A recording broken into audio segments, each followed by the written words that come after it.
Hi, my name's Harry King and I'm going to be setting the September whip cracking challenge. I'm excited to see what you all make of it, so thank you to Justin for running this group and for inviting me to set this month's challenge.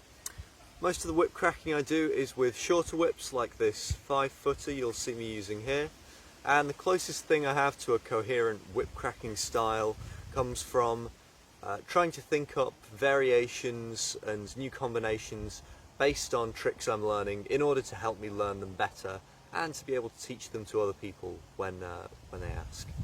So with that said, here is level 1. So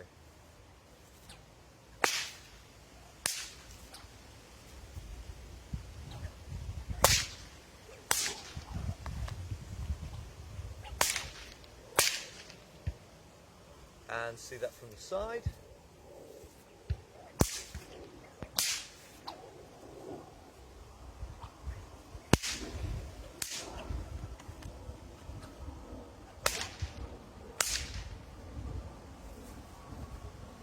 So, to do this, you'll need to learn, there's only 2 new tricks. So, there's the reverse, or the slow figure 8,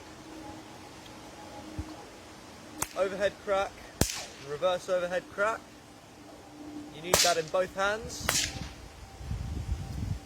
Then the 2 new tricks, both are both hand changes. So the first one looks like this.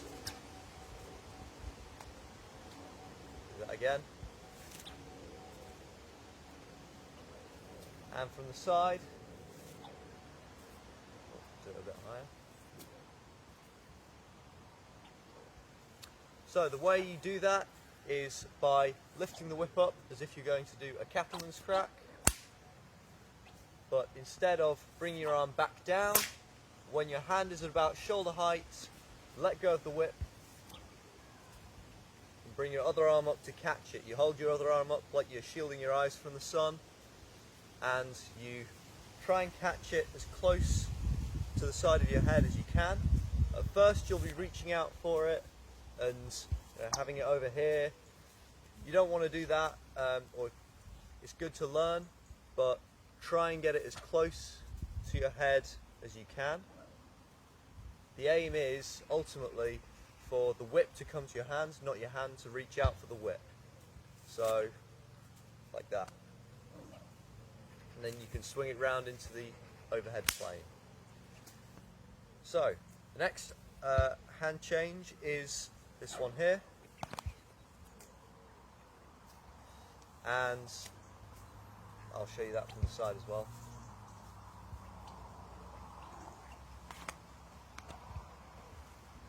So, the way you do that, you start with the whip in your off hand, bring that across, so swing it across to your opposite hip, and let the whip wrap around yourself.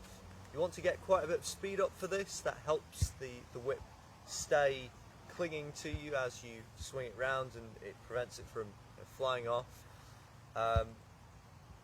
It's important at this point that you're holding the whip by the heel knot and not up by the handle. I'm going to hold it by the heel knot, partly because you need the extra length, especially with a short whip like this, but also so that it can pivot in your hands, kind of like a ball and socket joint.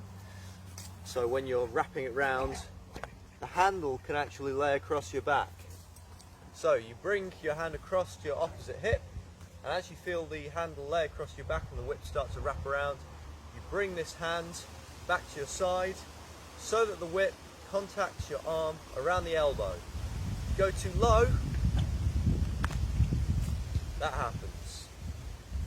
So you can't swing the whip up fast enough if it goes too low. Same if it goes too high. It just flies off in a different direction. So if you go around the middle of your arm, around the elbow, sometimes even then. Okay, I went too low that time. If you're having trouble with that, get some more speed up, go a little higher on the arm, and what you want to do is bring your arm round and up. So make sure your palm goes all the way back to your hip, then comes round and up. So, like that.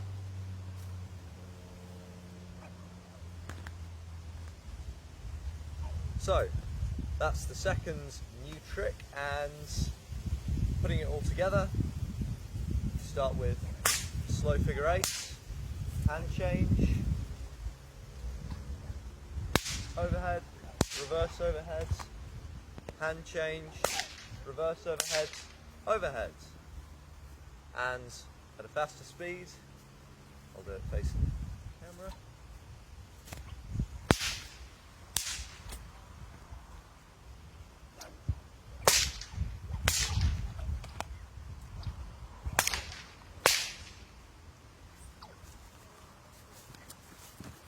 And that is level 1.